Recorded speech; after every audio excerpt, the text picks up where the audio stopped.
Welcome to Medify. So let's start pharmacology. In pharmacology, today we'll start angina or angina pectoris or just simple chest pain. देखो what is angina? So angina is ischemic pain in heart. Heart में जब blood नहीं पहुंच पाता है तो एंजाइनिक pen या फिर इश्मिक पेन आता है. ठीक है. एंजाइना का पेन आपको पता होना चाहिए कैसा होता है. तो एंजाइना का पेन स्टार्ट होता है अपने लेफ्ट साइड से, लेफ्ट साइड ऑफ चेस्ट से, अपने लेफ्ट शोल्डर, फिर लेफ्ट शोल्डर से लेकर लेफ्ट साइड ऑफ आर्म तक अपना पेन जाता है. और स्केपुला पे भी जो लोअर बॉर्डर ऑफ स्केपुला होती है वो भी दुखती है. ठीक है. तो इसका मतलब ये एक रेडिएटिंग पेन होता है एंजाइना का, ये आपको नॉर्मल पता होना चाहिए. देन वी स्टार्ट कि ये क्यों है. तो की रिडक्शन हो रहा है अपना कोरोनरी ब्लड फ्लो में. कोरोनरी आर्टरी या कोरोनरी ब्लड फ्लो में रिडक्शन हो रहा है, तब जाके ब्लड नहीं पहुंच पा रहा है. ब्लड नहीं पहुंचेगा तो एंजाइना हो जाएगा. So then we talk about stable angina. 3 type के एंजाइना होते हैं, स्टेबल, अनस्टेबल और Prinzmetal. So let's start stable angina. Stable angina मतलब क्या होता है कि इसको अपन क्लासिकल एंजाइना या फिर एक्सर्शन एंजाइना ये बोल सकते हैं. होता क्या है, ये कोरोनरी आर्टरी को 70% नैरो हो जाती है. कोरोनरी आर्टरी जो होती है वो 70% सिकुड़ जाती है. ठीक है. तो उसको अपन स्टेबल एंजाइना बोलते हैं. स्टेबल एंजाइना में narrowing of artery, coronary artery, it leads to atherosclerosis. Important क्या है कि ये जो दर्द होता है स्टेबल एंजाइना का, ये कभी भी रेस्टिंग में नहीं होता. हार्ट नॉर्मल वर्क करता है when we are at resting state. Heart normal काम करेगा. तो हार्ट तो दुखेगा कब, जब एंजाइना का पेन है ये एक्सर्ट कब होगा. देखो, इट इज़ एक्सर्शनल एंजाइना. तो जब आप एक्सर्ट करोगे, मतलब अपनी बॉडी को काम करवाओगे, तब ये एक्टिवेट होगा. मतलब जब भी आप एक्सरसाइज करोगे, कोई स्ट्रेस लोगे या आपको फीवर हो जाए, तो इन 3 कंडीशंस में स्टेबल एंजाइना का पेन होता है. इन 3 कंडीशंस में, ठीक है, स्टेबल एंजाइना का पेन होता है. Then next we talk about unstable angina. जो आप सोच रहे हैं ना कि एकदम से पेन उठता है, एक्यूट और क्रॉनिक एंजाइना अलग है. उसका केस ही अलग है. इसमें ड्रग्स पड़ेंगे अपन इसीलिए ये बता रहा हूँ कि जो एंजाइना होते हैं क्रॉनिक्स, वो 3 टाइप के होते हैं, स्टेबल, अनस्टेबल और प्रिंजमेटल. कहानी अलग होती है, लेकिन स्टेबल और क्रॉनिक, स्टेबल और अनस्टेबल. सो स्टेबल जो होता है वो नैरोइंग ऑफ कोरोनरी आर्टरी होता है, 70% नैरो होती है कोरोनरी आर्टरी. बात करते हैं अनस्टेबल की. सो अनस्टेबल में part of acute coronary syndrome, ये पार्ट होता है एक्यूट कोरोनरी सिंड्रोम का. अच्छा, जो कि तुम्हारी लीड करती है किसमें, मायोकार्डियल इन्फार्क्शन में. अब बात करते हैं जो कोरोनरी आर्टरी होती है, कोरोनरी सिंड्रोम होता है. इसमें होता क्या है, नैरोइंग ऑफ कोरोनरी आर्टरी और blood vessel. Narrowing of coronary artery और blood vessel which increases the speed. देखो, ये ऑब्वियसली बात है कि अगर पाइप है, कोई पाइप को अपन दबाएंगे तो उसकी स्पीड बढ़ेगी, जो पानी उसके अंदर फ्लो हो रहा होगा, तो ब्लड भी फ्लो होगा, तो स्पीड, तो increase of speed in blood, increase of speed of blood in vessel, increase of speed of blood in vessels. ठीक है भैया, वेसल्स में ब्लड की स्पीड बढ़ जाएगी. Then with increasing speed it damage the endothelium. भैया endothelium को damage कर देगा. अब एंडोथीलियम का डैमेज होगा तो क्या होगा, वहाँ पे सब एंडोथीलियल स्पेस क्या दिखने लग जाएगी. तो उससे क्या होगा, प्लेटलेट्स एक्टिवेट हो जाएंगे. सो प्लेटलेट एग्रीगेट हो जाएंगे. अब प्लेटलेट एग्रीगेट हो गए तो क्या हो जाएगा, ब्लॉक द ब्लड वेसल्स क्या होगी, ब्लॉक हो गई है. और इसमें 70% कोई लफड़ा नहीं रहता है, 70% के ऊपर रहता है. मोर देन 70% ब्लॉकिंग हो जाती है. मोर देन 70% ब्लॉकिंग होती है. और ये एंजाइना का पेन रेस्ट में भी होता है. Angina pain in resting state में पेन होता है. This is unstable angina. Then we talk about Prinzmetal angina या वेरिएंट एंजाइना बोलते हैं इसको, या फिर वेजोस्पास्टिक एंजाइना. अब नाम से सुनो, प्रिंजमेटल, वेरिएंट और वेजोस्पास्टिक मतलब जब वेसल्स पास करेगी, यानी कि कॉन्ट्रैक्ट करेगी, तब ये पेन जनरेट होगा, है ना. तो वेजोस्पास्टिक एंजाइना. अब देखो, ये तुम्हारी वेसल है, फॉर सपोज ये तुम्हारी ब्लड वेसल है, ठीक है. ये तुम्हारे एंडोथीलियम सेल्स है इसके अंदर, ठीक है. जब ये कॉन्ट्रैक्ट करेगी तब तुम्हारे एंजाइना का पेन जनरेट होगा. This is vasospastic angina. जब ये कॉन्ट्रैक्ट करेगी तब एंजाइना पेन जनरेट होगा, एट रेस्ट में भी. So this is vasospastic angina. अब बात करते हैं drug of choice for acute angina. मतलब इंस्टेंट एंजाइना का पेन जनरेट हो रहा है, मतलब खतरनाक पेन हो रहा है एंजाइना का, तो आप ठीक कैसे करोगे उसको. तो drug of choice for acute angina is sublingual isosorbide dinitrate या फिर नाइट्रोग्लिसरीन ग्लिसरीन, ये 2 ड्रग होती है आपकी। सुनते हैं कि एक ड्रग आती है जो ज़ुबान के नीचे रखते हैं और तुम्हारा हार्ट अटैक ठीक हो जाता है, उसमें ये होती है आइसोसोर्बाइड डाइनाइट्राइट। ठीक है, बात करते हैं किसकी, drug of choice for chronic angina. Chronic angina क्या होता है कि लंबे समय तक आपको पता है कि आपका एंजाइना है, आपको पता है कि आपका एंजाइना है, आपको पता है कि भैया मेरे को कभी कभी पेन भी हो जाएगा। तो जब वो पेन एकदम से होता है, फॉर सपोज किसी को नहीं पता उसका एंजाइना ही है, ठीक है, और उसको पेन हो रहा है, तो इट इज़ एक्यूट एंजाइना। लेकिन आपको सालों सालों तक बार बार पेन होता रहता है, तो आप क्या लेते हो, क्रॉनिक एंजाइना। क्रॉनिक एंजाइना की ट्रीटमेंट क्या होती है, क्रॉनिक स्टेबल, मतलब आप जीवन जी रहे हो, बढ़िया से जीवन चल रहा है आपका, 70% आपकी आर्टरी ब्लॉक भी है, लेकिन आपको पेन होता है कभी कभी। मैं ये नहीं बोल रहा हूँ कि पेन होता ही नहीं है, पेन भी होता है, लेकिन कभी कभी रिकरेंट पेन्स आते हैं, इट इज़ क्रॉनिक। और इसमें जो ट्रीटमेंट होता है अपना क्रॉनिक स्टेबल में ट्रीटमेंट होता है ओरल बीटा ब्लॉकर्स। ठीक है, ओरल बीटा ब्लॉकर्स जो कि तुम्हारे हार्ट रेट को कम कर देगी। हार्ट रेट कम करने से क्या होगा, उसकी ऑक्सीजन डिमांड कम हो जाएगी। ठीक है, और इसमें अपन एस्पिरिन भी दे सकते हैं, इसमें। Next is chronic vasospastic angina. Chronic vasospastic angina को तो क्या बोल सकते हैं, क्रॉनिक प्रिंसमेटल एंजाइना। ठीक है, वेजोस्पास्टिक एंजाइना, प्रिंसमेटल एंजाइना। इसमें ड्रग ऑफ चॉइस होती है कैल्शियम चैनल ब्लॉकर। ठीक है, वो भी कौन सा, डीएचपी टाइप्स। ठीक है, जो कि वेजोडाइलेशन करा देगा, simple. And the aspirin is here contraindicated. और बीटा ब्लॉकर भी कॉन्ट्राइंडिकेटेड है, क्यों है वो आगे बताऊंगा। नेक्स्ट ड्रग हुआ ड्रग ऑफ क्रॉनिक एंजाइना, की जो क्रॉनिक एंजाइना है, क्योंकि देखो एक्यूट एंजाइना तो अपन एक ही ड्रग उसमें देंगे विच इज आइसोसोर्बाइड डाइनाइट्राइट। लेकिन अगर क्रॉनिक एंजाइना है तो अपन डिफरेंट ड्रग दे सकते हैं। कौन कौन सी ड्रग देंगे उसकी बात कर लेते हैं, फटाफट आ जाओ। फॉर सपोज अगर पेशेंट को फर्स्ट लाइन ड्रग देनी है तो आप कौन सी दोगे, it is BCN, B for beta blocker, C for calcium channel blocker, N for nitrite और nitrates. This is first line drug. Second line drug is no drift. No is for nicorandil. D is for dipyridamole.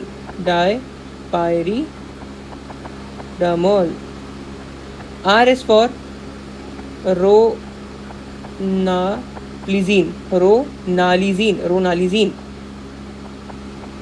ronalizine.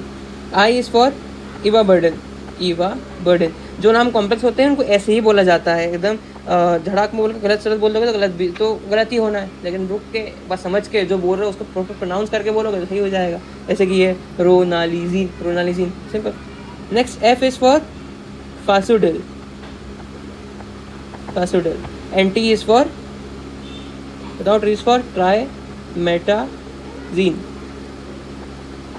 trimetazine.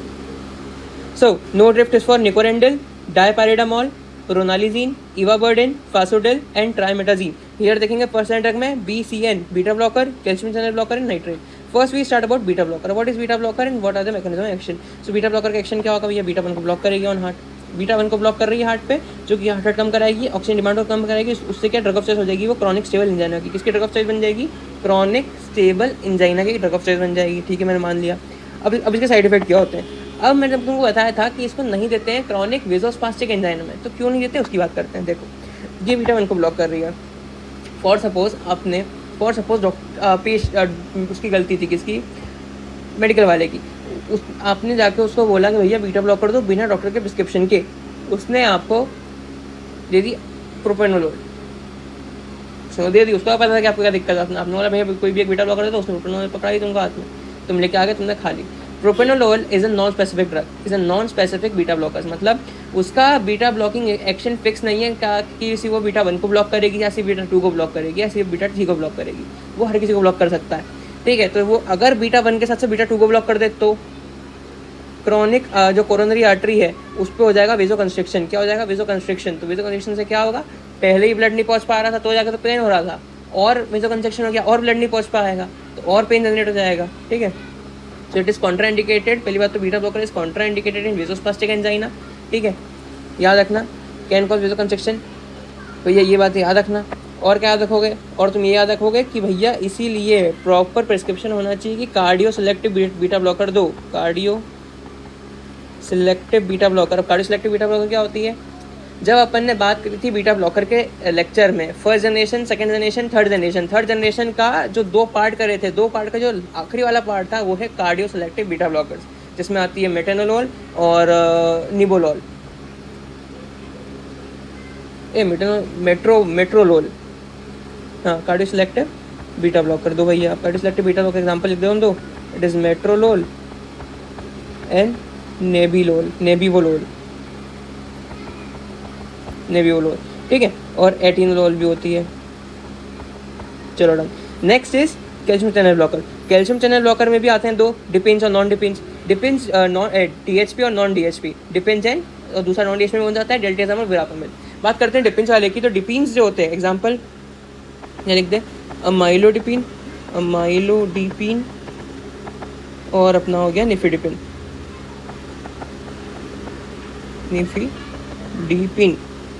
चलो nifedipine अमाइलोडिपिन ये हो गया। अब क्या करना है अपने को, इन दोनों ड्रग्स के बारे में पढ़ना है। करते क्या, ये करती वेजोडाइलेशन, ठीक है, वेजोडाइलेशन कॉज कराएगी, और ये ड्रग ऑफ चॉइस होती है वेजोस्पास्टिक एंजाइना में, क्योंकि वेजोडाइलेशन करा रही है, वेजो कंस्ट्रिक्शन कराएगी नहीं। लेकिन इसकी दिक्कत होती है, ये वेजोडाइलेशन कराती है तो यहाँ पे होता है रिफ्लेक्स टैकीकार्डिया, रिफ्लेक्स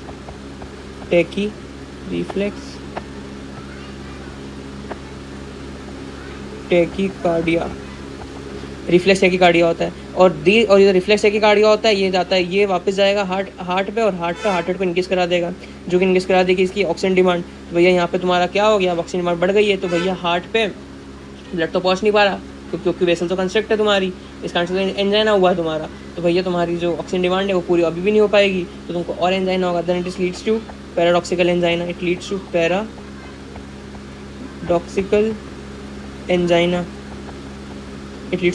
एंजाइना। तो इसीलिए जो डिपिन्स होती है DHP टाइप, इसमें routinely we mix beta blocker for what, beta blocker for the specific reflex tachycardia और पैराडॉक्सिकल एंजाइना, बीटा ब्लॉकर, ठीक है। बीटा ब्लॉकर इसमें मिक्स करते हैं ताकि वो काउंटरेक्ट कर सके किसको, स्पेसिफिक रिफ्लेक्स टैकीकार्डिया को और पैराडॉक्सिकल एंजाइना को। Next is non DHP।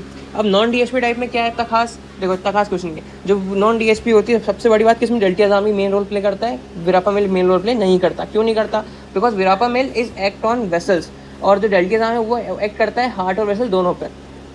तो हार्ट वेसल एक्ट करेगा तो हार्ट पे एसए नोड को इनिबिट कर रहा है। अब एसए नोड को इनिबिट करेगा तो हार्ट रेट कम हो जाएगा, हार्ट रेट कम हो जाएगा तो क्या हो जाएगा, कुछ नहीं, स्टेबल एंजाइना ठीक हो जाएगा, स्टेबल एंजाइना, ये ड्रग देते हैं अपन ये, ठीक है। Next is coronary artery. Coronary artery का डायलेटर होता है, ये डायलेटर्स डायलेट कर देगी। Then it is a treatment of vasospastic angina, chronic vasospastic angina, ठीक है। और इसको कभी भी क्या नहीं करते, बीटा ब्लॉकर से कंबाइन नहीं करते, never combine with beta blocker. और क्यों नहीं करते, ये मैंने कैल्शियम चैनल ब्लॉकर के लेक्चर में अच्छे से बताया था, क्यों नहीं करते, बहुत बड़ी बात है। Next talk about the nitrates. Nitrate का काम क्या होता है, देखो मैंने बताया था नाइट्रेट के बारे में भी कि तुम्हारी जो नाइट्रेट है, for suppose this is endothelium and this is your endothelial cells.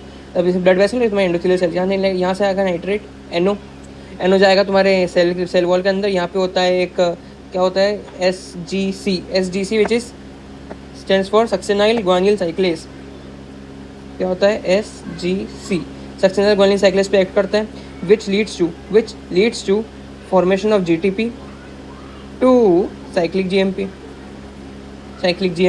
अब साइक्लिक GMP में अगर PDE आ जाएगा, then it will be degrade.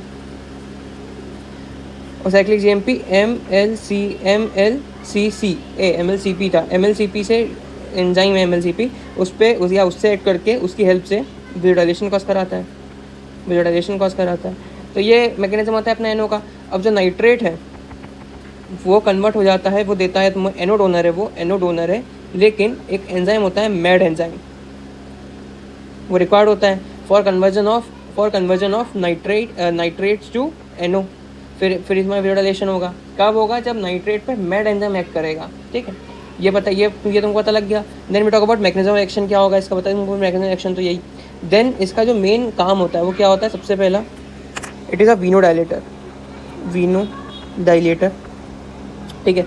तो ये वेन, तो ये वेन्स को डायलेट कर देगा, तो decreases the preload, decreases the preload, decreases the preload, ठीक है। नेक्स्ट, ये रीडिस्ट्रीब्यूशन ऑफ कोरोनरी ब्लड को रखना, ये रीडिस्ट्रीब्यूशन ऑफ को वो कराता है कोरोनरी ब्लड का। मतलब बताता हूँ, देखो जो अपना नाइट्रेट है ना, इसको अपन एक और बोलते हैं, याद रखना, इस नाइट्रेट को अपन एक और चीज़ बोलते हैं, it is a robin hood drug, it is a robin hood drug.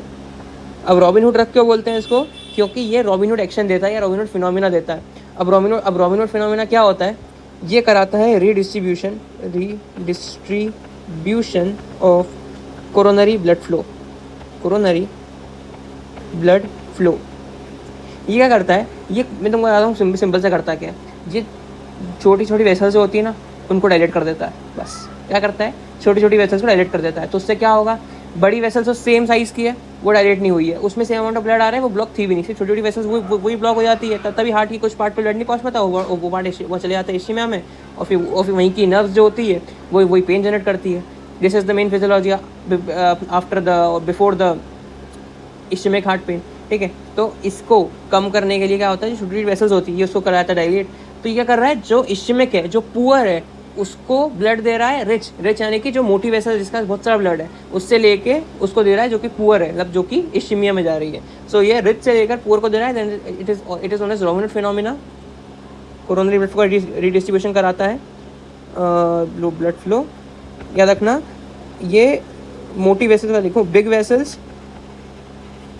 Big vessel से या और रिच वेसल से ब्लड लेता है, और किसको देता है? स्मॉल वेसल्स को, स्मॉल आर्टरीज या वेसल्स, स्मॉल आर्टरीज, ठीक है। And it is poor, poor और ischemic, ischemic, and this is Robin Hood phenomena, Robin Hood phenomena, Robin Hood phenomena, ठीक है। और ये डायलेट करता है कोरोनरी आर्टरी को, एनोन देता है, ठीक है। Now we talk about drugs. कौन कौन सी नाइट्रेट ड्रग्स होती है? तो याद रखना GTN, GTN स्टैंड्स फॉर, जल्दी बताओ, GTN stands for glyceryl, glyceryl trinitrate, trinitrate, ठीक है। ISDN, isosorbide, sorbide dinitrate, dinitrate, ठीक है। ISMN, isosorbide mononitrate. PETN, PETN is penta erythritol, erythritol nitrate, penta एरिथ्राइटोल nitrate. अब इन सबके रूट बात कर लेते हैं। जो तुम्हारी GTN है, विच इज ग्लिसराइड ट्राइनाइट्रेट, इसके सारे रूट्स होते हैं, ऑल रूट्स, ओरल से लेकर सबलिंगुअल, रेक्टल, ट्रांसडर्मल, सब कुछ, ऑल रूट्स, ठीक है। जो ये आइसोसोर्बाइड डाइनाइट्रेट है, ये तुम्हारी आएगी ओरल और सबलिंगुअल। जो तुम्हारी आइसोसोर्बाइड मोनोनाइट्रेट है, इसे आएगी सिर्फ ओरल। और जो तुम्हारी ये है लास्ट वाली, विच इज पेटा एरिथ्राइटोल नाइट्रेट, ये जाएगी सिर्फ और सिर्फ oral. Next is chemical nature, क्या होता है इनका? So chemical nature is they are highly lipophilic, highly lipophilic, highly lipophilic plus non ionic, non ionic, ठीक है। तो ये इसका एक्शन, ये उसका केमिकल नेचर होता है। याद रखना, फर्स्ट पास मेटाबॉलिज्म में जितने भी नाइट्रेट होते हैं, वो फर्स्ट पास मेटाबॉलिज्म में पार्टिसिपेट करते हैं, एक्सेप्ट हाँ, जितने भी all nitrate participate in first pass metabolism except isosorbide mononitrate. क्यों? क्योंकि आइसोसोर्बाइड मोनोनाइट्रेट जो होता है, इसमें कोई फर्स्ट पास मेटाबॉलिज्म की जरूरत नहीं होती, because it directly solubilize in blood. क्योंकि ये इमरजेंसी ड्रग होती है, इसको इमरजेंसी में ली जाती है एक्यूट एंजाइना अटैक की। जो आइसोसोर्बाइड डाइनाइट्रेट है, आइसोसोर्बाइड डाइनाइट्रेट है, ये एक प्रो ड्रग होती है। क्या होती है? ये एक प्रो ड्रग होती है। इसका एक्टिव फॉर्म होता है आइसोसोर्बाइड मोनोनाइट्रेट। तो अगर तुम्हें एंजाइना जस्ट अभी शुरू हुआ है, तो for the precaution upon आइसोसोर्बाइड dinitrate prescribe करते हैं। लेकिन अगर एंजाइना भैया खतरनाक लेवल पे है कि आदमी रह ही नहीं पा रहा, तो उसको हम आइसोसोर्बाइड मोनोनाइट्रेट देंगे। भले वो अफेक्ट कर सकता है, लेकिन जो कॉन्ट्राइंडिकेशंस आएंगे अभी अपन देखेंगे। लेकिन अभी जो कंडीशन को ठीक करने के लिए अपने को आइसोसोर्बाइड मोनोनाइट्रेट देना ही पड़ता है। ये एक्टिव फॉर्म होता है, तो डायरेक्ट ब्लड में सॉल्युबलाइज होता है। और सबसे बड़ी बात इसकी ये होती है, it is 100% availability, bio availability रहती है इसकी, 100% बायो अवेलेबिलिटी। वो तो देवमानुष है अपने लिए यार। नहीं, देखो आगे क्या होता है, ठीक है। Then we talk about uses.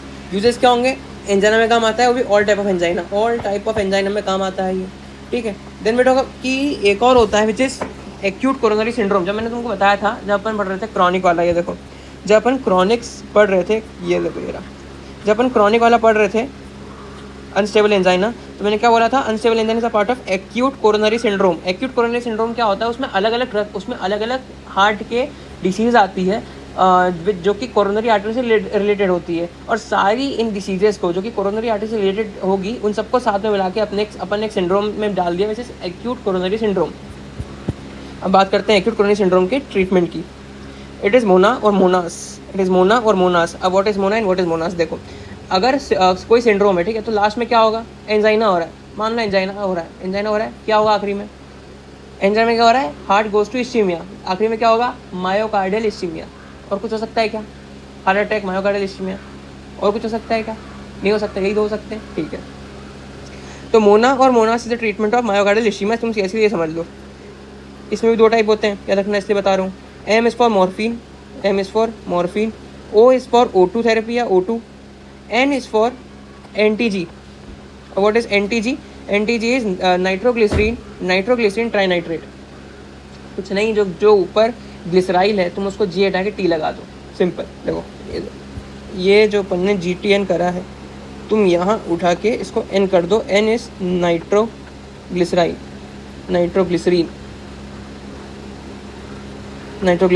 Trinitrate, और GTN is glyceryl trinitrate. Now तो भैया NTG हो गया, नाइट्रोग्लिसरीन ट्राइनाइट्रेट।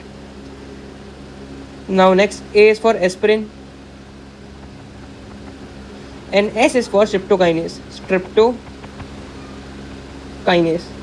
अब what is different between MONA and MONAS, तो देखो ये जो ड्रग है, कौन सी, मोना वाली। MONA is a treatment of NSTEMI। What is NSTEMI? यहाँ मैं अगर सेक्शन बनाऊँ तो दिक्कत, हाँ, सो NSTEMI देखो, non ST segment elevation, non ST segment elevated MI, non ST elevated myocardial infection, हाँ, तो non ST segment ST elevated myocardial infection is stand of NSTEMI। और ये मोनास क्या होता है, so MONAS is treatment of STEMI। ST segment elevated myocardial infection, ST segment elevated myocardial infection का treatment क्या होता है अपना, मोनास। और नॉन ST सेगमेंट एलिवेटेड का होता है Mona. Next is acute left ventricular failure का ट्रीटमेंट क्या होता है, विच इज LMNOP का मतलब क्या होता है, L is for loop diuretics, M is for morphine, N is for NTG, and P is for O2, and P is for what? P क्या था? Prop, हाँ, proper position। कुछ नहीं, ये तुम्हारा लाइंग पोजीशन होता है, and this is your proper position, जब पेशेंट को यूँ बिठा कर रखते हैं बेड पे, पोजीशन। चलो, what is adverse effect and contraindication? तो एडवर्स इफेक्ट क्या होते हैं, देख लो फटाफट। एडवर्स इफेक्ट इज हाइपोटेंशन मतलब जब तुम्हारा ये एडवर्स इफेक्ट हाइपोटेंशन जब 90 क्रॉस कर दे, मतलब जो तुम्हारा SBP है, सिस्टोलिक ब्लड प्रेशर, वो 90 के नीचे आ जाए, तब भैया ये कॉन्ट्राइंडिकेशन है, तब भैया इसको देंगे ही नहीं। अगर कोई पेशेंट में है भैया ब्लड प्रेशर 90 के नीचे आ रहा है इसका ऊपर वाला, तो उसको नहीं देंगे, it is contraindicated in nitrate in the hypotension patient. Next is reflex tachycardia अगर है पेशेंट में, तो it is contraindicated in heart rate greater than 100, वैसे जो 100 के ऊपर है जिनका हार्ट रेट जाता है उनको भी नहीं दे सकते। नेक्स्ट इज ब्रेडिकार्डिया, तो टैकीकार्डिया एंड ब्रेडिकार्डिया दोनों में तुम्हारा जो नाइट्रेट है वो कॉन्ट्राइंडिकेटेड है। तो अगर हार्ट रेट 100 के ऊपर है या 60 के नीचे है, दोनों केसेस में नाइट्रेट नहीं दी जाती है। Next is flushing. अब फ्लशिंग क्या होता है? फ्लशिंग में आती है कि भैया जो इंट्राओक्यूलर प्रेशर होता है वो बढ़ जाता है। देखो फ्लशिंग में क्या होगा, तुम्हारी आर्टरी जो होगी वो डायलेट हो जाएगी, डायलेट हो गई। डायलेट होने से क्या होगा? ब्लड फ्लो बढ़ जाएगा। ब्लड फ्लो बढ़ने से क्या होगा? तुम्हारी जो आइज़ की होती है वहाँ पे इंट्राओक्यूलर प्रेशर इंक्रीज हो जाएगा, which leads to increase glaucoma. तो it is avoid in glaucoma, avoid in glaucoma, ठीक है। और एक और बात यहाँ लिख देता हूँ, it is also contraindicated in RVF, right ventricular failure, because it can increase pre load, क्योंकि ये वीनो डायलेशन कराती है। और जब वेसल डायलेट करती है तो वहाँ पे जो ब्लड फ्लो है वो हार्ट तक बराबर पहुँच नहीं पाता है। तो अगर राइट वेंट्रिकल फेलियर है तो भी अपन नहीं दे सकते इसको, लेकिन लेफ्ट वेंट्रिकल फेलियर में दे सकते हैं, याद रखना। उसका तो यूज़ ही लेफ्ट वेंट्रिकल फेलियर का ही है। Next is nitrate tolerance. Nitrate tolerance is what, कि जब अपन नाइट्रेट को कंटिन्यूस देते हैं, कंटिन्यूस एडमिनिस्ट्रेशन कराते हैं नाइट्रेट का, so there is one enzyme which is mad enzyme. बताया ना कि नाइट्रेट को कन्वर्ट करने के लिए मैड लगेगा। तो जो मैड एंजाइम है उसका क्या होता है? Down regulation. मैड एंजाइम का क्या होता है? डाउन रेगुलेशन होता है, बैठ जाता है, खत्म हो जाता है मैड एंजाइम, सीधी आप बोलूँ तो। सो भैया एनो प्रोडक्शन नहीं हो पाता, एनो प्रोडक्शन ही नहीं हो पाता, तुम कितना ही एनो दे दो, कितना ही नाइट्रेट दे दो, एनो बनेगा ही नहीं, ठीक है। तो इसको ठीक करने के लिए there is one drug, there is a treatment, one drug which is molsidomine. Molsidomine जो होती है वो मैड एंजाइम को बढ़ाती है, सबसे पहले मैड एंजाइम को बढ़ाती है, मैड एंजाइम का प्रोडक्शन कराती है, ये इसका पहला फंक्शन है। और इसके ट्रीटमेंट का ये पहली बात होगी कि ये ड्रग देंगे। और दूसरा क्या करेंगे? दूसरा अपन करेंगे इसको जो तुम्हारा ये nitrate, there is we will make interval in nitrate administration. देखो जो पेशेंट्स होते हैं, जो क्रॉनिक पेशेंट्स होते हैं, इनमें अपन है ना कभी भी ड्रग्स नहीं देते हैं, इनमें अपन पैचेस कराते हैं, भैया पैच लगा दो उनको नाइट्रेट का। जो पैच होता है वो सस्टेन रिलीज करता रहेगा, ठीक है, सस्टेन रिलीज करता रहेगा। तो उस पैच को अपन क्या करेंगे, जब वो इंसान रात में सोएगा तो पैच निकाल देंगे और उसको मोलसीडोमिन दे के ठीक कर सुला देंगे। तो उसको रात भर में उसका मैड एंजाइम भी प्रोड्यूस हो जाएगा, प्लस जो उसका एनो बॉडी के अंदर होगा वो भी यूटिलाइज हो जाएगा। फिर जब सुबह वो उठेगा तो वापस पैच लगा देंगे। तो जो मैड एंजाइम का प्रोडक्शन हो रखा है ड्यू टू मोलसीडोमिन वो काम आ जाएगा उस एनो में जो तुम सुबह दोगे अब, ठीक है। तो ये इसका ट्रीटमेंट होता है, interval in treatment, interval in nitrate administration, ठीक है। मतलब स्लीपिंग में नो पैच। एक और तुम्हारा एक केस आता है विच इज़ नाइट्रेट डिपेंडेंस की वजह, जैसे ही नाइट्रेट हटाते हैं वापस से दिक्कत आ जाए शुरू हो जाती है, वापस से दुखने लग जाएगा। तो उस केस में क्या करेंगे? नाइट्रेट को कभी भी सडनली नहीं हटाते हैं, नाइट्रेट का सिर्फ डोसेस कम कर करके उसको हटाते हैं। कभी अगर सडन तुमने हटा दिया, सडन अगर हटा देते हैं तो क्या होगा? सडन स्टॉप में क्या होता है? It leads to coronary vasospasm which leads to Prinzmetal angina. Now next is, देखो तुमने अब पढ़ ली, क्या पढ़ ली तुमने नाइट्रेट पढ़ ली, एक सेकेंड, हाँ तुमने भैया बीटा ब्लॉकर पढ़ लिया, तुमने कैल्शियम चैनल ब्लॉकर पढ़ लिया, तुमने नाइट्रेट भी पढ़ ली। अब पढ़ेंगे अपन second line drug which is nicorandil, dipyridamole, ranolazine, ivabradine, fasudil, trimetazidine. चलो फर्स्ट ड्रग इज निकोरेंडिल के भैया 3 फंक्शन होते हैं। पहला पोटेशियम चैनल ओपनर होता है ये ड्रग, पोटेशियम चैनल ओपनर होता है ये, ठीक है। Second is this is antioxidant भी होता है, ये एंटीऑक्सीडेंट होता है। And third is ischemic pre conditioning करता है, ये इश्चेमिक प्री कंडीशनिंग करता है। इसका मतलब क्या होता है इश्चेमिक प्री कंडीशनिंग का? इसका मतलब ये होता है कि कुछ नहीं करता, ये हार्ट को तैयार करता है कि भैया इश्चीमा होने वाला, बच के रहना। हार्ट की मेक हार्ट रेडी, ऐसा लिखा है कि भैया make heart ready for ischemia, make heart prepare for ischemia, ताकि हार्ट को कोई दिक्कत ना आए, प्रिपरेशन रहे हार्ट की, प्रॉपर एक्सरसाइज करा कर रखता है हार्ट की ताकि कोई दिक्कत ना आए, ठीक है। तो भैया ये हो गया। इसका साइड इफेक्ट क्या होता है निकोरेंडिल का? Side effect is what is side effect? Side effect is ulcer, ठीक है, side effect is ulcer. Now next we talk about next drug is dipyridamole. Dipyridamole एक ऐसी ड्रग होती है जो कि नहीं देते, यस इट इज़ बैंड। क्यों बैंड है बताता हूँ, देखो इसका जो मैकेनिज्म ऑफ एक्शन है वो क्या है, सिंपल है, ये एडिनोसिन ईफ्लक्स कराती है, एडिनोसिन ईफ्लक्स कहाँ से कराएगी? From endothelial cells, from endothelial cells. Endothelial cell से क्या कराती है, एडेनोसिन का इफ्लक्स कराती है, which leads to coronary dilution, which leads to coronary dilution. अब कोरोनरी डाइल्यूशन से क्या होगा, जो कोरोनरी डाइल्यूशन है, याद रखना, अगर ये जो कोरोनरी डाइल्यूशन है ये नॉन इस्चेमिक एरिया में होता है, नॉन इस्चेमिक एरिया में होता है, तो उससे क्या होगा, जो तुम्हारा हार्ट है वो वहीं पे सारा ब्लड दे देगा। सुनना मेरी बात, जो अपन ने देखा था किसमें, नाइट्रेट में। नाइट्रेट क्या था, रॉबिन हुड ड्रग, ठीक है। वो क्या कर रहा था, वो मोटी ड्रग से क्या कर रहा था, मोटी ड्रग से ब्लड लेता था और छोटी ड्रग को देता था, या तुम्हारी जो तुम्हारी छोटी छोटी ड्रग है जो कि ब्लॉक हो रखी है उनमें जाके ब्लड देता था ताकि तुम्हारा काम हो जाए, ठीक है। ये क्या करती है, ये छोटी ड्रग पे ब्लड पहुँचने नहीं देती है, तो इसको हम बोलते हैं coronary steal syndrome. Steel syndrome क्या करा इसने